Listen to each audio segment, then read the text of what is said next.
राजेश खन्ना साहब किशोर कुमार साहब के प्रति विशेष अनुराग रखते थे और किशोर कुमार साहब उनके रोमांटिक गानों की पहचान बन चुके थे।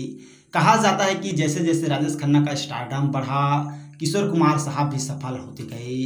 वहीं राजेश खन्ना साहब को मोहम्मद रफ़ी साहब की आवाज़ कुछ खास पसंद नहीं थी और कई बार अपनी फिल्मों के लिए वो मोहम्मद रफ़ी साहब को गंवाने से मना कर देते थे। लेकिन एक बार राजेश खन्ना साहब मोहम्मद रफ़ी साहब के गाने की ज़बरदस्त तारीफ कर बैठे थे। जी हाँ दोस्तों, विडंबना ये थी कि वो आवाज़ मोहम्मद रफ़ी साहब की थी ही नहीं बल्कि गायक अनवर हुसैन साहब की थी। दरअसल अनवर हुसैन साहब की आवाज़ मोहम्मद रफ़ी साहब से इतनी मिलती जुलती थी कि डायरेक्टर प्रोड्यूसर्स ने उन्हें काम देने से मना कर दिया करता था। उन्हें यह कहकर मना कर दिया जाता था कि हमारे पास एक मोहम्मद रफ़ी पहले से ही है।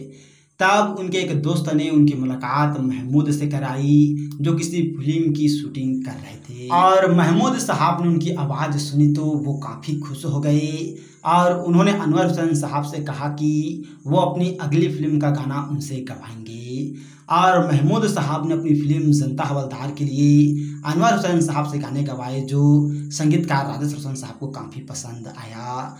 और हमसे का भूल हुई और तेरी आंखों की चाहत में अनवर हुसैन साहब के दोनों ही गानों को महमूद साहब फिल्म के हीरो राजेश खन्ना के पास लेकर गए और राजेश खन्ना साहब ने जब गाना सुना तो वो बहुत खुश हुए और अनवर हुसैन साहब की आवाज़ को मोहम्मद रफ़ी साहब की आवाज़ समझकर बोले, मोहम्मद रफ़ी साहब ने बड़े दिल से गाया है गाना, बहुत ही अच्छा गाया है। उनकी बात सुनकर महमूद साहब चौंक गए क्योंकि इससे पहले राजेश खन्ना साहब ने कभी मोहम्मद रफ़ी साहब की तारीफ नहीं की थी। फिर उन्होंने राजेश खन्ना साहब को बताया कि ये गाना मोहम्मद रफ़ी साहब ने नहीं बल्कि नए सिंगर अनवर हुसैन साहब ने गाया है और राजेश खन्ना साहब ने तब कहा था कि फिल्म के बाकी गाने भी अनवर हुसैन साहब से ही गवाया जाए। और राजेश खन्ना साहब की बेहद लोकप्रिय फिल्म हाथी मेरे साथी का सबसे मशहूर गीत नफरत की दुनिया को छोड़ के, इस गीत को मोहम्मद रफ़ी साहब ने ही गाया मगर वो इस बात के लिए राज़ी नहीं थे कि उनकी इस फिल्म में किशोर कुमार साहब के अलावा कोई और सिंगर गाए